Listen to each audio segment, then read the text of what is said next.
2019년 2월 9일 토요일 오전입니다. 토요일 오전입니다.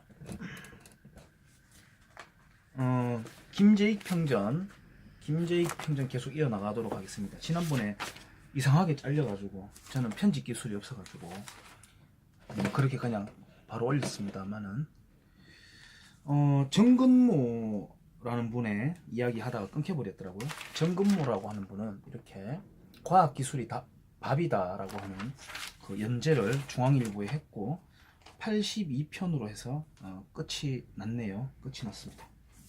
그런 분이 있었고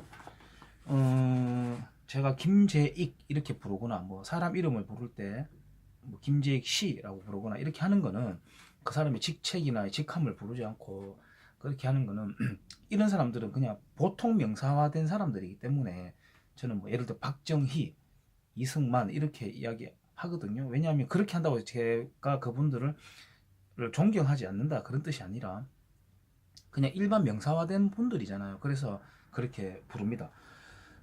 정근모에 대한 이야기는 그렇고요. 여기 보면은 또 김재익의 친구 송복이라고 하는 교수님 아시는 분들은 아시죠? 그분이 이제 김재익은 좌익 그 독서 클럽에는 가입하지 않았는 모양입니다. 저는 이게 천만다행이라고 생각하는데 그 김재익 송복에 따르면 송복 교수님에 따르면 김재익은 그 시절에 버틀런트 러셀에 심취해 있었다고 합니다. 뭐 버틀런트 러셀은 이제 수학자이자 철학자인데 그 사람의 말을 하나만 제가 여기 메모를 해놨는 걸 꼭 한번 읽어보고 싶습니다. 사랑은 자유롭고 자발적일 때 성장하며 의무라고 생각하는 순간 죽는다. 따라서 법률로 올가매는 결혼은 실패하게 되어 있고 도덕이 엄격할수록 성매매는 성행하게 되어 있다. 그러므로 자유연애만이 답이다. 여기에서 사랑 또는 연애를 속 빼내고 경제를 넣으면은 아주 100% 일치하는 이 문장입니다. 그리고 또 한 가지는 엄격하게 성매매를 제어를 해버리면 이 성매매가 사라지는 것이 아니라 오히려 더 변태적인 행위로 또 질병이 관리 안 되는 상태로 숨어서 일어나 버린다. 그것을 우리는 경험했잖아요. 우리 한국 사회에서도 이 공창제도를 박정희 대통령이 만들었었는데 질병 관리도 하고 성범죄율도 떨어뜨리고 하는데 기여를 했었는데 그걸 이제 없애면 그렇게 되는 겁니다. 그래서 제가 이 문장을 한번 읽어봤고요. 제가 이 책을 리뷰를 하는데 예를 들어서 쫙 짜놓고 구조적으로 쫙 해서 이렇게 하면 참 재밌게 하는데 저도 처음 해보니까 그냥 저는 계속 이제 넘기면서 이렇게 하는 방식으로 일단 한번 해볼까 합니다. 재미없을 것 같네요. 쭉쭉쭉쭉 넘어가겠습니다. 아내 이순자를 만나는 장면이 나오고요. 처음에는 당시에도 지금도 그렇지만 취직이 가장 어렵다는 한국은행 공채 시험에서 당당히 수석으로 합격했다고 합니다. 뭐 그렇게 쭉쭉 나오고요. 빨리 넘어가는 게 좋을 것 같습니다. 스탠퍼드에서 수재였다고 합니다. 이 김재익이란 분이 거기서 이제 자유주의에 눈을 떴다고 하네요. 자유주의에 눈을 떴고요. 여러분들이 다 잘 아시는 루트비 폰 미제스에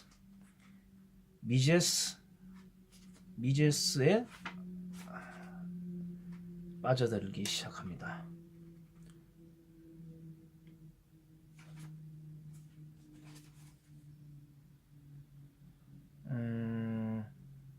요거 한번 읽어볼까요?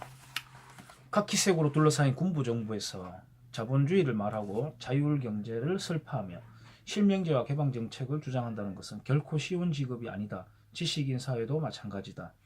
개발 독재 시대가 끝났지만 정치 권력은 신군부에 의해 장악되고 끊임없는 학생 세력의 도전은 지식사회의 신념에 회의를 일으켜놓고 있는 상황이었다. 특히 노동자, 농민 문제로 사회주의적 공기가 팽배했던 시기였다.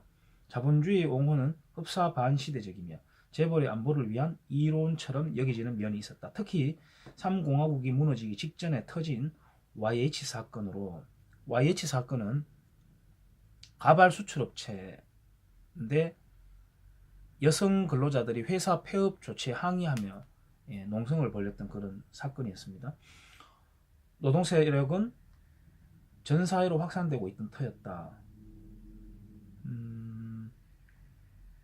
이때 김재익은 한 권의 책을 들고 나왔다. 나도 파란 표지의 비공식 간행물인 이 책을 받았다. 총칼과 돌멩이와 체류탄으로 뒤덮인 난세의 전쟁터에 그는 한 권의 책을 무기로 들고 나온 것이다. 몽펠르랭이죠. 그 자유주의자들이 그 전 사회가 사회주의 기조로 이렇게 흘러가고 있을 때 자유의 깃발을 들었던 그 모임이 생각이 나네요. 책 한 권을 무기로 들고 나왔다. 그 책이 바로 자본주의의 정신과 반자본주의의 심리였다고 합니다. 김재익은 그래도 지식산업에 종사하고 있다고 생각하는 기자들에게는 물론 대통령 주변의 막류나 학계의 친구들에게 이 책을 살포하다시피 했다. 책을 뿌렸답니다. 미제스 교수가 아르헨티나에서 이렇게 했던 것은 제갈량의 동남풍 같은 것은 아니었을 것이다. 그의 의도는 신선하게 불어오는 솔솔 바람으로 열에 들던 정권과 좌파적 흐름으로 덮여가는 거리를 진정시키려는 데 있었다고 보여준다. 그가 부에노스아이레스 대학 강단에 섰던 것은 1958년이었다. 당시 아르헨티나는 페론 정권이 무너지면서 정변이 일어나고 경제의 펀더멘탈이 붕괴되고 있을 때였다.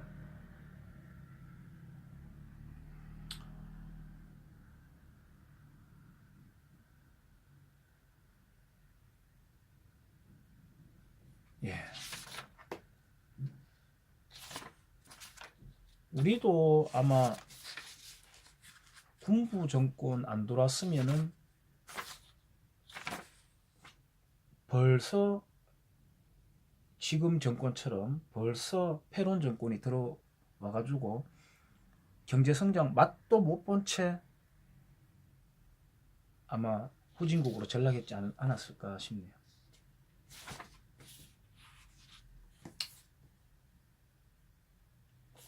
미제스 이야기가 좀 나오고요.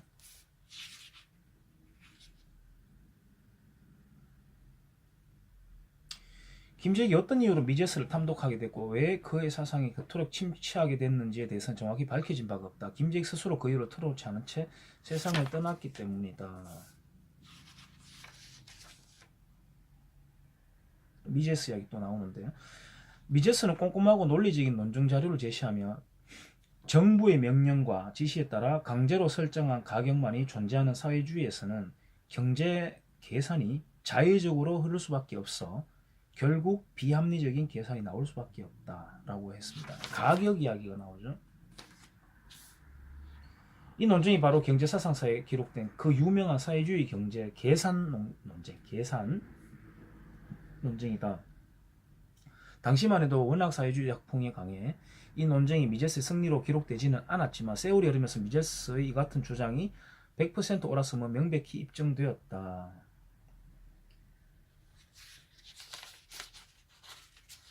가격 이야기 계속 나옵니다.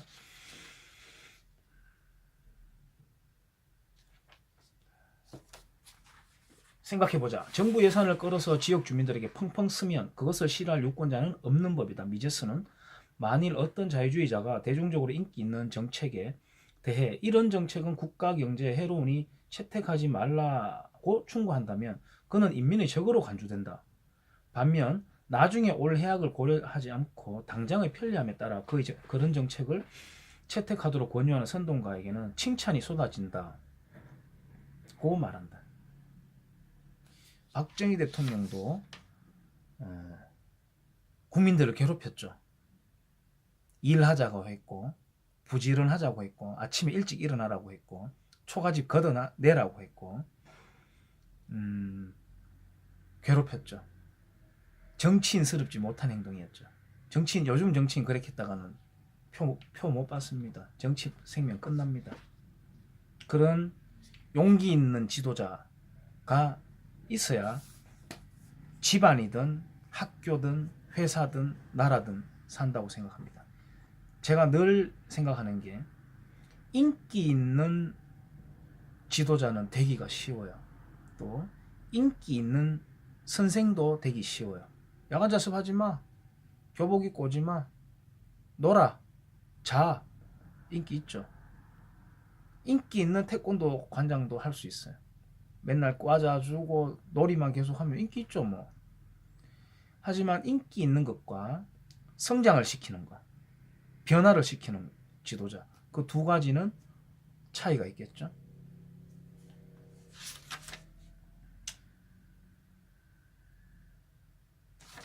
가격에 대해 가지고 계속 나오는데 원가 논쟁이라고 하는 게 2006년도에 저 기록을 해놨습니다. 노무현 정권 때 집값을 잡겠다면서 아파트 원가 잡겠다면서 이른바 부동산 투기와의 전쟁을 했었거든요. 토지 공개념 제도를 도입하겠다라고도 했어요. 최근에 왜 추미애 씨가 토지 공개념 이야기 했었던 거 아시죠? 그게 이미 그때 나왔었습니다. 그때 주장이 됐었어요. 근데 당시에 이거는 참 이게 얼마 전에 왜 전라도에서 지자체 복지에 대해서 젊은이들한테 그렇게 돈을 살포하면 안 된다. 젊은이들도 이 정도는 내야 된다는 경제 공부를 하고 성장하는 게 좋다라고 했던 전라도 그 지자체 의원들의 기사를 보고 제가 깜짝 놀랐거든요. 와, 저기에 보수의 가치가 저기서 이루어지고 있네. 경주인 여기서도 얼마 전에 보니까 예비 타당성 없이 예산 내려왔다고 좋다고 환영이라고 해놨던데 그게 얼마나 저질 정치인지.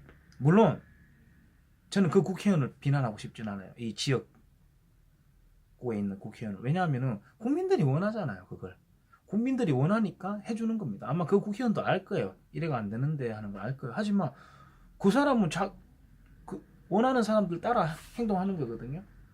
그냥 메신저잖아요. 정치인들은 원하는 대로 움직이주는. 근데 당시의 경제부총리 김진표 씨조차 이런 말을 했답니다.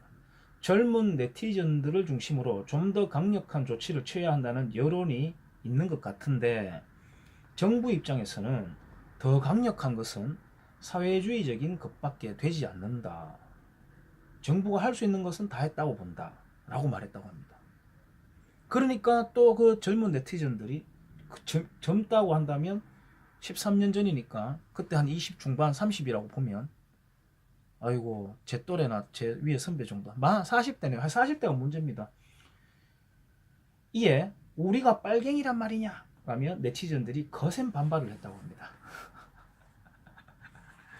지가 자기들이 사회주의를 주장하고 있는지도 모르고 흥분하는 거예요. 가격에 대해서 제가 굉장히 재밌는 에피소드를 말씀드릴게요. 과거의 구소련의 고르바초프 있죠. 고르바초프의 대변인이 이런 말을 했다고 합니다. 인류에 대한 희망이 있다면 공산주의자들이 나쁜 사람입니까? 아니죠. 멋진 세상을 만들어 보려고 하는 겁니다. 이 사람들도 어떻게 보면 의도는 선한 의도입니다. 근데 결과는 지옥을 만들어 버리니까 악마인 거죠. 어쨌든 이 대변인이 이런 말을 했다 그래요. 인류에 대한 희망이 있다면 뉴질랜드만 제외하고는 전 세계가 사회주의화 되는 것이라고 말했답니다. 전 세계를 코민테른이라 하잖아요. 국제공산 국가를 인정 안 해요. 일단은 이 공산주의자는 국가 인정 안 합니다. 얼마 전에 보면 뭐 손혜원 씨의 부친 남노당 이력이 있는 사람, 그 다음에 최근에 보면 김원봉이라는 사람을 그 뭐 유공자로 이렇게 한다고 이제 손의 아버지는 이미 돼 있고 김원봉 씨도 이제 추진한다고 하잖아요. 그러니까 제 선배 또 어떤 선배가 그런 말이에요. 그래 일본에 한거한 거니까 공산주의 뭐 자유주의를 떠나가지고 독립유공자는 해줘야지 하는데 전혀 틀린 말입니다. 그 사람들은요, 조선 독립을 위해서 일본과 싸운 게 아닙니다. 그 사람들은 볼셰비키를 위해서 싸운 겁니다. 그 사람들은 조선이라는 나라에 대한 애착이 있는 게 아닙니다. 국제 공산화를 위해서 싸운 거거든요. 공산당입니다, 그냥. 일본도 우리나라를 먹었으니까 퇴치야됐고, 지금도 우리나라를 언제든지 위협할 수 있는 존재이긴 하지만 공산당을 위해서 싸운 사람들입니다. 근데 어떻게 유공자를 합니까? 대한민국의 건국에 기여한 것도 아니고 일제와 싸운 것도 조선을 위한 게 아니라 코민테른을 위해서 싸운 건데 어떻게 그 독립유공자가 됩니까? 아이, 또 다른 말 했네. 전 세계를 사회주의하는 것 하지만 뉴질랜드만 빼고. 그래서 뉴질랜드는 왜 빼나요? 이야기하니까 가격에 대한 기준이 필요했기 때문에. 가격에 대한 기준. 가격은 자생적 경제 질서에 따라서 만들어지는 환상적인 마법의 결과물이잖아요. 그걸 국가가 넌 500원에 해, 넌 200원에 해, 결정해 줄 수가 없는 겁니다. 그래서 가격 기준을 잡을 수가 없는 거예요, 이 사회주의에서는. 그러니까 뉴질랜드라는 나라 하나만 빼고 걔들이 가격 만드는 걸 보고 이제 표준화한다는 거죠. 그 따라간다는 거잖아요. 이게 바로 자기들의 치명적인 맹점을 고백해버린 것과 같은 거거든요.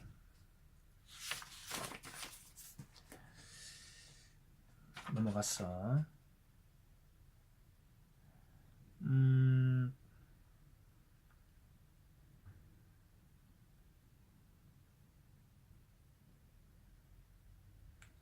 남덕우 씨에 대해서는 제가 관로 쳐서 메모를 이렇게 해놨 사체 동결 조치, 83 조치로 알려진 사체 동결 조치라는 거 메모를 해놨네요. 석유 파동이 있었고,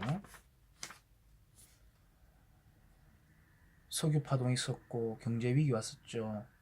그 다음에 닉슨이 독트린을 주장했죠. 그게 에치슨 라인만큼이나 그